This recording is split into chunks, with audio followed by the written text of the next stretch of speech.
Is it a coincidence that 3 convicted pedophiles were working at the largest children's television network during the peak of its success and popularity? What if I told you that there was also a convicted pedophile managing the children that were often cast on the network's shows? What if I... Who was letting this happen? Where are the parents? What's up? What up, ho? What's going on, little dude? Puss ass little dude. Hey, thank you for the 7-month sub. What's going on, bro? I told you that many of the underage girls were forced to kiss men over the age of 18 services on camera. And then what if you found out that multiple of these young victims grew up and were caught performing inappropriate sexual acts with children themselves, repeating the cycle of abuse? These are not rumors. These are facts. When you combine these facts with the realization that many of the jokes, physical comedy, outfits, and even random pieces of the set were sexual innuendos, at some point you'd start to eliminate the possibility of this being a coincidence and start thinking this was all by design. Today I'm going to break down exactly how a powerful network of executives separated child actors from their families, have their actors depend on them for emotional support, then abuse their power to overwork these children, rake in billions in profits, silence anyone who dared to speak out, and then bragged about it in front of the whole world. And just like most organized crime operations, they typically funnel up to one top boss, the untouchable creator of this machine. Insert Dan Schneider, the man behind the camera, the esteemed Nickelodeon producer. God, he just looks nasty. Oh, I gotta go. Hope you're doing good, brother. Much love, bro. I've been doing good, man. I hope you're doing good too. Hold it down on watch. Iconic children's television programs. Appreciate the sub, bro. At the end of the day, I love it when the cast gets sassy with me because I get to write all the scripts with some very talented. You can't trust an adult male with this haircut. You cannot at all. This is not a trustworthy haircut. Writers, but I can put them in any horrible predicament I choose. Dan Schneider was a child actor himself, most notable for his role as Dan. Predicament I choose. Dan Schneider was a... So this was the haircut he had at a younger age, and then he grew into this haircut? Some very talented writers, and he just got to walk free amongst Earth. Dan Schneider was a child actor himself, most notable for his role as Dennis on Head of the Class. During this time, he and his co-star Brian Robbins became great friends. The pair were later asked to co-host the second annual Kids' Choice Awards by a Nickelodeon producer called Albie Hecht. The 3 men struck a friendship and frequently discussed creating a project together. By 1993, Hecht had become a high-level executive at Nickelodeon and challenged Robbins to pitch him a children's television series that their new production studio could pitch to Nickelodeon. At the time, Nickelodeon was not yet the powerhouse it would become. The network struggled to become profitable in the 80s as they were losing millions of dollars per year. One year, they were actually the lowest viewed network out of all US cable channels. Early 90s cartoons like Rugrats and Ren and Stimpy were allowing the network to pick up higher viewership, but their live-action shows struggled. So Brian recruited Dan and they came up with a sketch comedy show like Saturday Night Live, but for children, called All That. Dan wrote in his personal blog, "We did a nationwide talent search and got very lucky. Every kid we ended up hiring for the original All That cast turned out to be fantastic. Josh Server, Kenan Thompson, Kel Mitchell, Katrina Johnson, Lori Beth Denberg, Angelique Bates, and Alyssa Reyes." Dan recalled that the show didn't test well and that the network felt like kids wouldn't like a sketch comedy show, but they took a chance on him and the show immediately became a huge success for Nickelodeon as soon as it aired. All That would go on to have 10 seasons and become one of the most culturally significant teen Nickelodeon shows of all time. Imagine how proud the executives were of Dan's performance. Man, ain't got nothing to do with that. Those kids went crazy. They were finally getting the big break they needed, and Nickelodeon was coming closer to becoming a profitable legends. Network. The only thing Kel Mitchell's been a legend his whole life. Would be some sort of Amanda scandal Bynes, or reports of Kenan child Thompson. abuse, and that's exactly what happened, according to Angelique Bates, who was only 12 years old when the abuse began. But first, a quick word from today's sponsor. No. Even more interesting for me. So rep your team. I was a series regular on Nickelodeon's All That. I was only 12 years old, and that's when my nightmare began. I was physically, mentally, emotionally abused in front of the producers and cast members, and sometimes they could even hear me yelling. But nothing was done to help me until approximately 1996 when CPS was called. And when CPS came, I was pressured by all the adults that were set to protect me to stay silent. I did, and I have. But I can no longer stay silent, and I won't. My name is Angelique Bates, and I am an adult survivor of child abuse, and this is my story. Angelique is the first known survivor who has spoken up against Nickelodeon's corrupt practices, and her story is extremely important because it also highlights the parents' involvement in such abuse. Angelique recalls Nickelodeon producers being upset that her mom was constantly supervising her. They started having a bullseye for her was that she was one of the parents that was not going to leave me unattended on set because by law, parents are supposed to be there.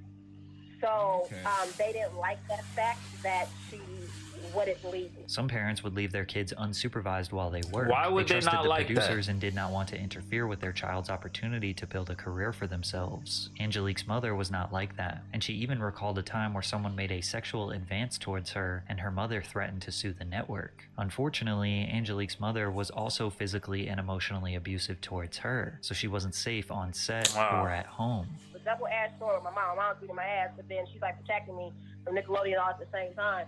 Like, she blocked all that. Like I said, the reason why they started hating her was because she was blocking me from that and because she was turning down sexual advances from it. Angelique. Being a child actor, let alone like a child star on a big show like that, just seems like way too much stress on a young mind. Like having the problems of a kid, like whatever problems you have at home, then on top of that, you have to be like an actor. That's crazy. That's crazy. No wonder some of them lose their mind. Angelique slowly received What's less and going on, less Hammer? work due to her mother's involvement. Is this the Krusty Krab? No, this is Patrick. By Nickelodeon because she and her mother could not be controlled. And because no wrongdoings were ever officially reported, all that ratings continued to soar. The series propelled the careers of cast members Kenan Thompson and Kel Mitchell, who starred in the first All That spin-off, Kenan and Kel. The show originally aired on Nickelodeon for 4 seasons from 1996 to 2001 and was equally as successful as All That, winning the Favorite TV Show award at the 1998 Kids' Choice Awards. They also starred in the Nickelodeon cult classic film, Good Burger. However, with Schneider in charge, not much changed behind the scenes. Taisha Hampton, ex-wife of Kel Mitchell, spoke out on suspicious behavior she experienced on Nickelodeon sets. Taisha was married to Mitchell from 1999 to 2005, but they originally met on the set of Good Burger where she was casted as an extra. She too backs up the claims that parents were not around. And these parents, like Kel's parents, were not with him. All these parents of the kids on the show, their parents were not with them. Separate the children from the parents. That seems to be a theme with Nickelodeon. There are 2 main reasons why they likely did this. Firstly, it seems like Nickelodeon was trying to take advantage of loose child labor laws in Florida, where the shows were filmed. According to the 1998 Florida Child Labor Code, minors aged 15 and under could work 40 hours per week as long as it was during a holiday or summer vacation. 16 and 17-year-olds who graduated from high school or had their GED did not have to abide by any work hour restrictions. A school superintendent could also issue a waiver of hours, and there is no law that specifically states a parent must supervise their what these kids while were their getting child paid. is working. However, regardless of what the code says, child labor experts say the laws were rarely enforced or penalized when there was a violation. In 1992, No, them Jeffrey 2K Newman face cams of the don't work. National Child Labor Committee said that child labor today is at a point where violations are greater than at any point during the 1930s. One report found that the average business could expect to be inspected. I don't know about that. Kids in the 30s used to have 9 and 9s. Once every 50 years or so. Inspectors spend only about 5% of their time looking into child labor problems. For a nickel. Businesses across the entire nation were taking advantage of loose child labor laws in the 90s. Do you think Nickelodeon was any different? Children are more susceptible to exploitation and abuse in the workplace due to their vulnerability and lack of bargaining power. Think of how easy it would be for a TV producer to torment and gaslight a young actor if they weren't getting their lines right or performing to the producer's standards. But if their parents were there on set, witnessing their child get scolded, they might cause a fuss. Producers want as little friction as possible, so it's not crazy to think that they probably cast talent with parents who stay out of their way. But once they do get the parents out of the way, what do they do with the kids? Because we would get into clubs, and we were young, like 16, 17 years old, we'd be in clubs. And the people on the set in Florida made us fake IDs. And so then I started thinking, I was like, wait, what? And then they were talking about orgies, and they were talking about, like, people on the... That's them damn Diddy parties. They got them little Diddy Junior parties too, bro. set would show like pornos. Hollywood is sick. Alcohol. Those were kids, like young kids on that set. Yeah, these were grown 30-year-old men and women. Showing this to the kids. 16, 17, 15, 14-year-old kids. But another one of the cast members was like cleaning Dan Schneider's car with a bikini on. And now this time she had been 15, 16 years old. There were other times they would have like parties where the parents wouldn't be there and they'd give us alcohol. And another one of the people on the cast was giving blowjobs to the producers. Wow, one of the kids. And they were kids. Tracy Brown, whose son Brian Hearn was cast on All That for season 7 and 8, tells a similar story from a mother's perspective. Because there are many times on that set where they're like, hey, we want to invite Brian to a party. And I'm like, hey, just Brian? And they go, yes. And I'm like, no. And they don't like moms that take control of their child. But I had heard things. So guess what? You don't need to like me. And they were like, well, bye-bye. And I was like, let's go. I was not going to do anything for the money. Like, y'all need to understand, I'm that woman. I'm not going to do anything that might compromise my son, not even for the income. But many even suspect that the producer's perversion may have been scripted into the shows. I don't like nothing about that face. Starting with Kyra on Kenan and Kel, who was just 12 years old but was always trying to flirt and make sexual advances on the much older Kel. She would refer to him as her boyfriend despite him being obviously uninterested because she is a child. At the same time that Kenan and Kel were huge stars, one All That cast member emerged and became the most iconic Nickelodeon star of all time, Amanda Bynes. At just 10 years old, Amanda stood out amongst her peers and showcased her comedic talents through various characters and sketches. As a preteen, she was maturely confident and comfortable on screen.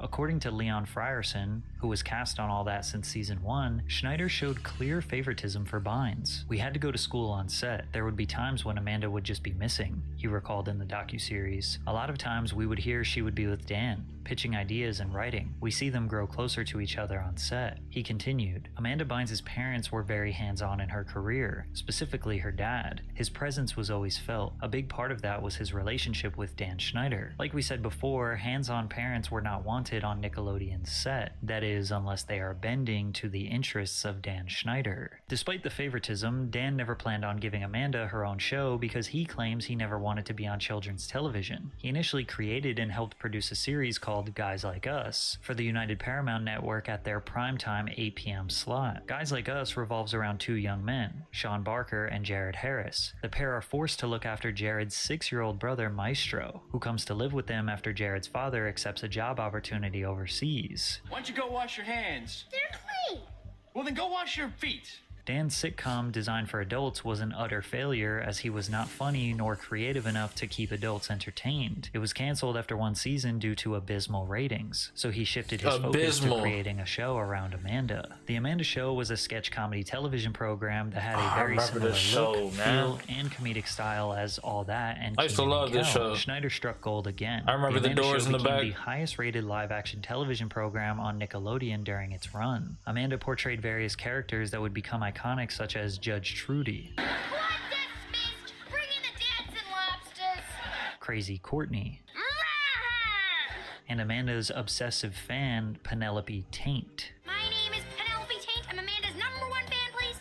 And it took us 20 years to realize that her last name was a sexual innuendo. People also think that her catchphrase, Amanda Please, was built off the phrase, a man to please, which would be such a deep, detailed level of innuendo that it's kind of hard to believe. However, as this video goes on, it just seems more and more possible. People today also believe that her sketch called Amanda's Jacuzzi may have been inappropriate since the whole concept was her as a 13-year-old interviewing mostly grown men in a hot tub. And of course, another foot joke. Is it also true that you can put both of your feet inside your mouth at the same time? I don't know. No. Even Dan decided to jump in the jacuzzi with Amanda. Hi, welcome to my jacuzzi. Today my special guest is the executive producer of The Amanda Show. He got 2 shirts on. Yeah, you're the executive producer of the show. Yes, I'm the executive producer and the head writer. People believe Dan was almost bragging by creating lightly sexual conduct into his kids' shows, like the Spitballer 5000, which was a phallic object that the kids had to blow into to launch a giant spitball at someone. Behind the scenes footage indicates that Dan and Amanda were very close, which is why it was shocking that The Amanda Show abruptly ended in 2002, just 3 years after it aired on Nickelodeon. In an interview with The Times, Bynes explained that she decided to leave for other opportunities. I was having fun, but at 15, you don't want to be doing thank what you for the did when sub. were Thank you for the 12. 2 Schneider months. also commented on her exit with, "I've seen kids in her position experiment with drugs and be too promiscuous, but Amanda has avoided all of that. My wife, who knows her, What's going on, says Bree? she's almost like Marsha Brady in that she's so clean cut and wholesome." This quote seems characteristically odd from Dan, like she was just talking about transitioning to more mature roles like her welcome, sitcom Cooter. What Thank I you, Like Nuts. About You, and he had to bring up drugs and sex for some reason. Many years later, cast members would come out and speak about how they perceived Amanda behind the scenes. Actress Chelsea Brummett, who co-starred on All That, recalled, "She was closed off to everyone. You'd ask her a question and she'd give you a quick answer to end the conversation. She was always defiant with her dad, but she tried to hide things from her dad. She always seemed like she was trying to hide That's things. nasty. They would butt heads." This recountment does line up with the timeline of 2003, where Amanda sought to be emancipated from her parents at just 17 years old. In June of 2003, Amanda's agent, manager, and lawyer were all abruptly fired by her parents. The young star, now 17, was seeking legal emancipation from her parents, who were furious when they discovered that the reps had concealed this fact from them. Unfortunately, Amanda was not able to successfully get emancipated. During this rough patch in her life, Bynes reportedly leaned on Schneider and his wife, Lisa Lillian, for support. "She was spending a lot of time with us," said Lillian, "but she never left her family's house." This direct quote from Dan's wife is strong evidence that Dan and Amanda were close off set. Amanda has spoken out very strongly against her father and maybe I at used the to love time her. looked at Schneider as I a wonder what she's up replacement to now. father figure. Dan also recently recounted a night where Amanda ran away from home. One night, it was very late, well after midnight, 1 or 2 in the morning. Phone rang. I answered. It was Amanda. She was upset. She was in distress. She had had some conflict with her parents, I think her father, and she called me. I was immediately concerned about her safety. I called someone who I knew was fairly nearby. That person was able to go and pick her up. Then I knew she was safe. I felt better. She ended up being taken to the police. As much as people blame Dan for the downfall of Amanda's career, or claim that he had suspicious involvement that's deeper and more inappropriate, throughout Amanda's whole life and numerous public spirals, she I guess that's what she's doing. never blamed or accused Dan Schneider of anything. All of her anger and horrible accusations were towards her biological father. However, the cloud of mystery and potentially inappropriate behavior surrounding Amanda, as well as her obviously broken family life, seemed to be a common gray area Dan found himself in with his stars. Over the years, some of the most prominent stars like Jamie Lynn Spears, Jeanette McCurdy, and Ariana Grande all had absent fathers. On one hand, you can blame the parents. On another, you could look at Dan as a predatory opportunist. Or maybe it's a little bit of both. But there was a real convicted predator who worked underneath Dan Schneider. Jason Handy, a production assistant who worked on All That and The Amanda Show, exchanged email addresses and phone numbers with parents and kids who thought he was a friendly and helpful presence on set. You thought, oh, I could be friends with this person, said MJ, the mother of a former actress on The Amanda Show, who was identified as Brandy. The mother was mortified when she saw her 11-year-old daughter looking at a graphic email from Handy. It was a picture of him naked, masturbating. And he said he had sent it to her because he wanted her to see that he was thinking of her. Her daughter left the entertainment industry after that email. Handy was arrested in April of 2003 after law enforcement received a tip about him. When the police investigated his home, they found over 1,700 images of young girls in erotic poses, as well as 7 videos on CD files of children engaged in sexually explicit conduct. In Handy's personal diary, he wrote sentences like, "I am a pedophile full-blown." He added, "I have really been giving into my desire for little girls these past few weeks." And then he detailed his day-to-day struggle on how he could find a victim that he could sexually assault. In 2004, Handy was sentenced to 6 years in prison after being convicted on 2 felony counts, one of lewd acts on a child and one of distributing sexually explicit material by email, as well as on a misdemeanor charge related to sexual exploitation of a child. Many of you are probably thinking, Being 6 years is not enough. And surprise, surprise, he got out and in 2014 committed 2 other felony sex offender violations with a child. Allegedly, Handy's case prompted Nickelodeon to toughen its background checks for all employees, trying to prevent this He from was happening working there again. after Yet having somehow, done some of this was not shit. even close to the Who last let time that a happen? pedophile would infiltrate Nickelodeon's network. How? Actor Drake Bell formed a bond with the dialogue coach Brian Peck during the 2nd season of The Amanda Show. Peck, who has no relation to Drake's co-star Josh Peck, would invite Drake to his house for acting lessons. These lessons were supervised by Drake's father, Joe, who was told that Brian Peck was a skilled coach who would help Drake secure more acting opportunities. However, over time, Joe became uncomfortable with their relationship. And unfortunately, I started seeing Brian start to just hang around Drake too much. And it didn't set well with me. Drake would be in the dressing room or something, and in would pop Brian, and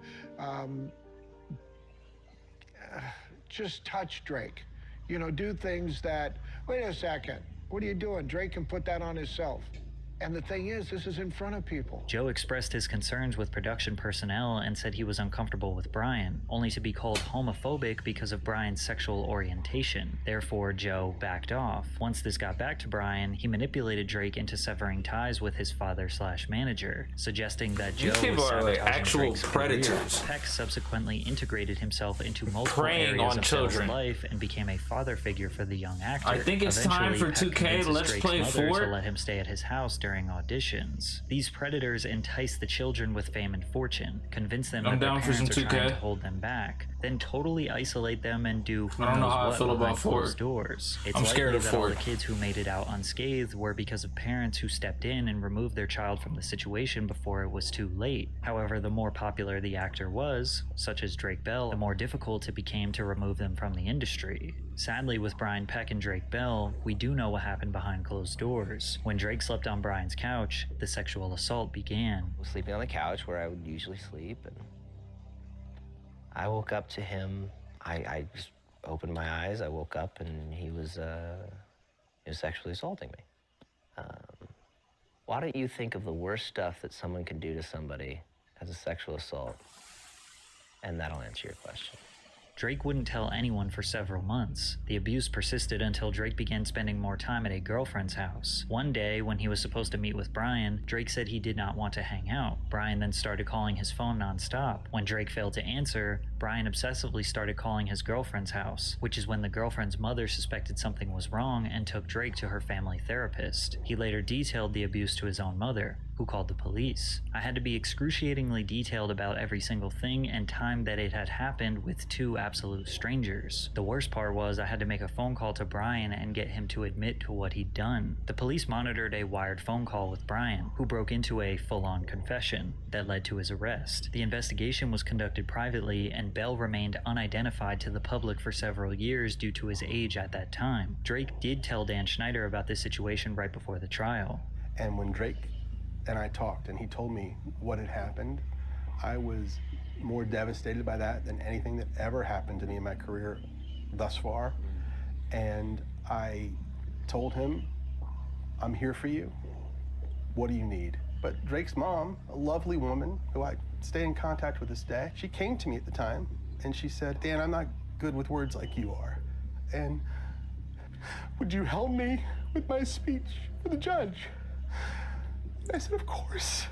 And I did. During Brian Peck's trial, numerous prominent figures in the entertainment industry wrote letters of support vouching for his character, including James Marsden, Taran Killam, Growing Pains star Alan Thicke, Boy Meets World actors Will Friedle and Ryder Strong, among others. Some of these figures, including Friedle and Strong, have since expressed their regret over writing the letters and stated that they were manipulated by Peck's misinformation. What's with him and hiring Brian Peck was convicted of child molestation in 2004, pleading no contest to a charge Birds of a feather flock together. I'm like, how is this allowed and though? a charge of performing a lewd act with a 14 or like it's deeply laced in the whole Nickelodeon. In prison and was mandated to register as a sex offender. And if you are surprised at that abysmally low sentencing, Peck got out and secured a job working for Disney's The Sweet Life of Zack and Cody in 2006. And they still get jobs. He got jobs after.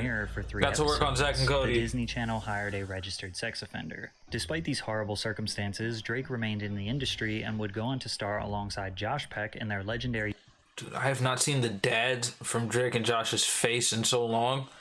His face just like put a new wrinkle in my brain.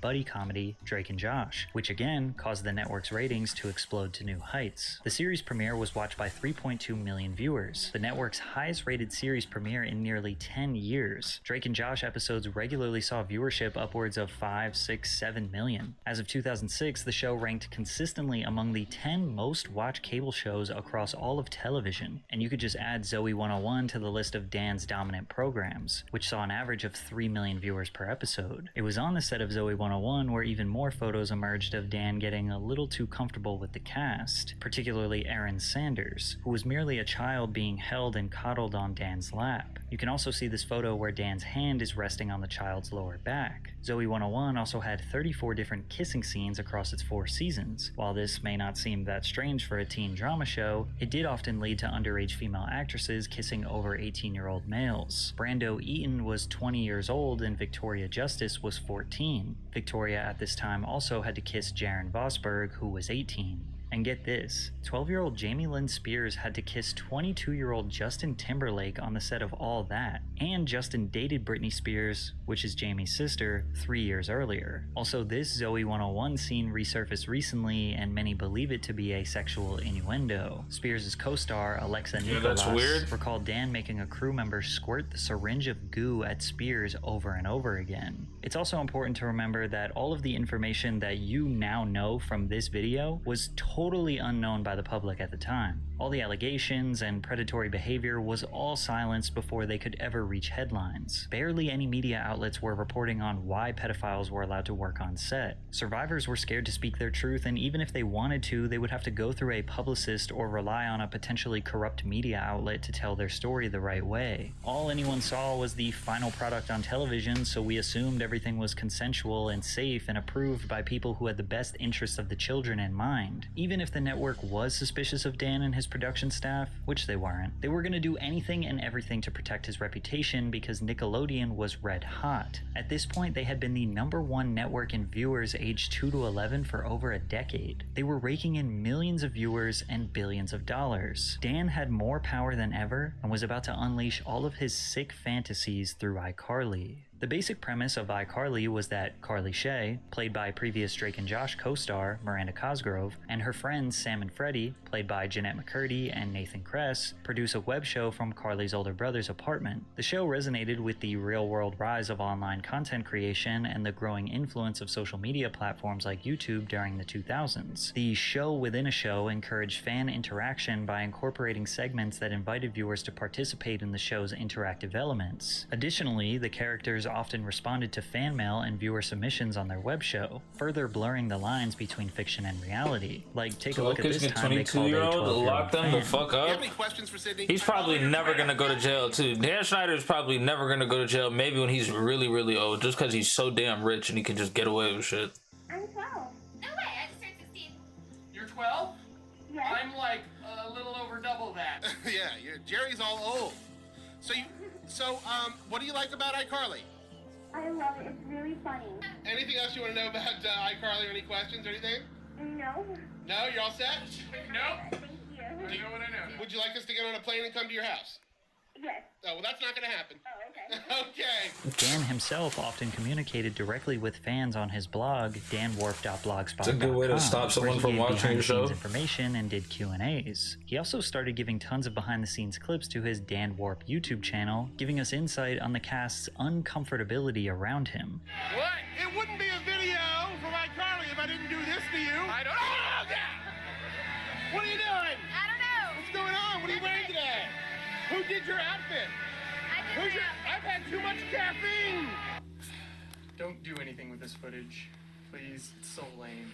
Did you know that the average adult American male has 18 hairs on each of his toes? No. This is what happens when it gets late. Yeah, seriously. Let us go home, Dan. We would be home if you had gotten some of your lines right earlier in the day, right? Am I right? Yeah. Oh, yeah. Who's embarrassed now? Who's embarrassed? No. What are you doing? I'm scared. Jeanette, Susie May Page wants to know. Susie May Page. Yeah, if you could fill a pool with... Get out of here. Sorry. Wants to know if you could fill a pool with anything you like and swim in it, what would it be and why? Confetti, because it's a celebration in the pool. Okay, that makes no sense. Okay. Miranda, Pineapple juice. what? I didn't ask the question. Oh, sorry. Well, I heard. I was thinking this whole time. Okay, the question is, if you wanted me to hit you with a bottle of something, what would it be? Pineapple juice? Okay, here comes. This is why I'm in Hollywood. Yeah, eat your cereal, kids. Did she say nice things about me? Because I will tase her if necessary. Uh-oh. I have the taser. We haven't had to use it in a long time. I said lots of nice things. No, I said nice things about you too. Oh.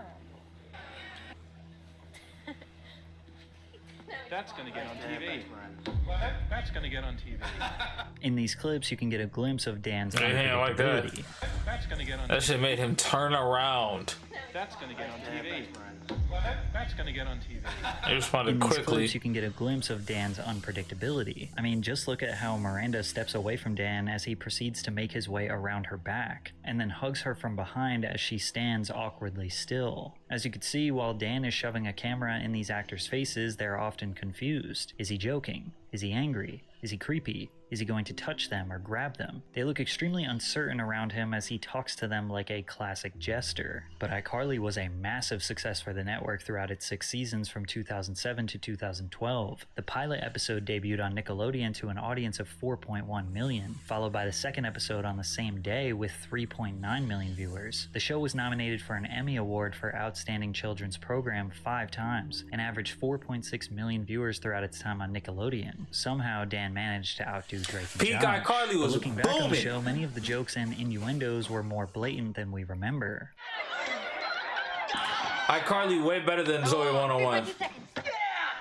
That's the longest it's ever taken you to beat me. Or how about the sack, which was Dan making fun of the Snuggie. You're just sitting on your couch, trying to polish your bowling ball, but your blanket keeps flying off your body. Oh, my blanket keeps flying off my body. Like, are we reading into it too much, or is polishing your ball while advertising the sack not strategic? They mentioned that the sack comes in 4 different colors. The sack comes in rash red, mucus green, pus yellow, or blue.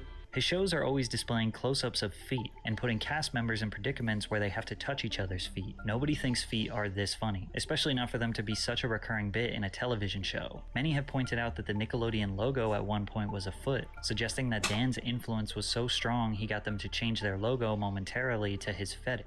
I even found something on his blog that was particularly interesting. He had a segment called Fun Facts on his blog where he would go through an iCarly script and talk about tiny little details and why they matter. Like this one where he refers to Sam's necklace and how it's made of the same plastic that the antique radios that he collects are made out of. I mention this because it proves that there are no coincidences with what you see on screen. No matter how small or insignificant it may seem, Dan put it there on purpose. In this same So all episode, that feet shit which is him called being a I weird Date a Bad freak. Boy, Dan says, scenes begin with Carly and Sam cutting a boy's hair. We see the first of 2 penny teas in this 1-hour episode. This one on Sam says, noodle booty. What does noodle booty mean? Why did Dan specifically point out her shirt and want us to know what it says? In another blog post, he specifically points out one of his intentionally inappropriate jokes. One where he wrote a joke where an adult woman sexualizes 17-year-old Nathan Kress. Dan writes, on the first few takes when Jane said her line, hey, those pants fit you real good, she was looking at the front of his pants. I had the director step in quietly and tell her that, because this is for Nickelodeon, we'd prefer she look at the back of his pants on that line. Winky face. I guess Dan thinks that complimenting a young boy's butt is somehow more appropriate. Additionally, take a look at this 2010 blog post where he discusses adults who watch iCarly. He writes, there are around 150 people who work on iCarly, and none of us approach it like we're making a kids show. We make iCarly no differently than if we were writing and producing a primetime half-hour comedy for NBC, CBS, or any one of the major broadcast networks. Lock him up. Lock him up. He is not just talking about the production of the show. Lock him up. This statement directly contradicts what he said while addressing the Quiet on Set documentary. Some people think that some of those jokes are inappropriate for children. What do you think of that? Every one of those jokes was written for a kid audience because kids thought they were funny and only funny.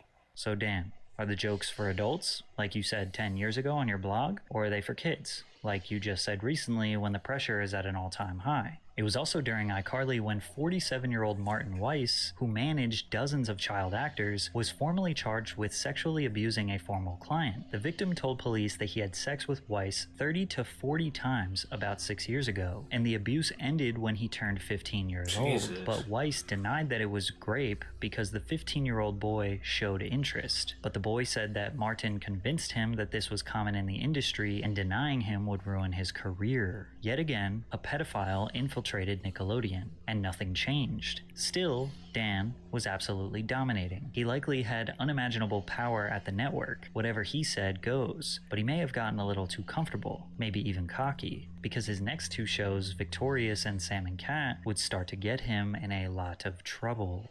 Schneider was challenged with writing a competitor to Disney Channel's Hannah Montana. Zoe 101 had recently ended, and Dan knew that featured actress Victoria Justice had star This is power. ugly. If there's anything I've learned about kids Yeah, today, he's and I'm an not saying ugly this is person. good or bad, Does it's that ugly they all things. want to be stars. This direct quote from Dan potentially backs up accusations that he uses these finally being teenagers' brought to desires light. for stardom to manipulate Got them. an hour-long Ironically, documentary the plot on of him. Victorious is about a girl who attends a performing arts school and aspires to be a famous singer.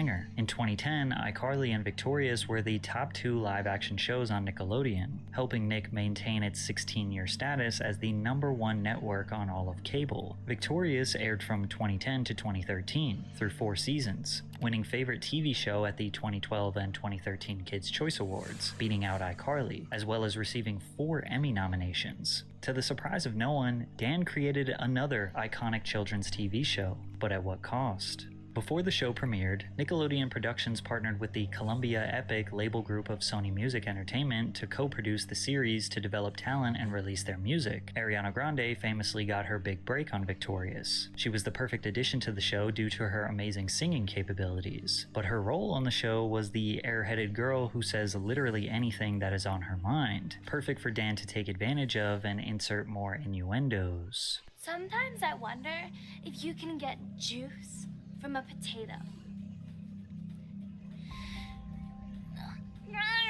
Is it possible for a teenage girl to drink water upside down? Yeah, lock him up.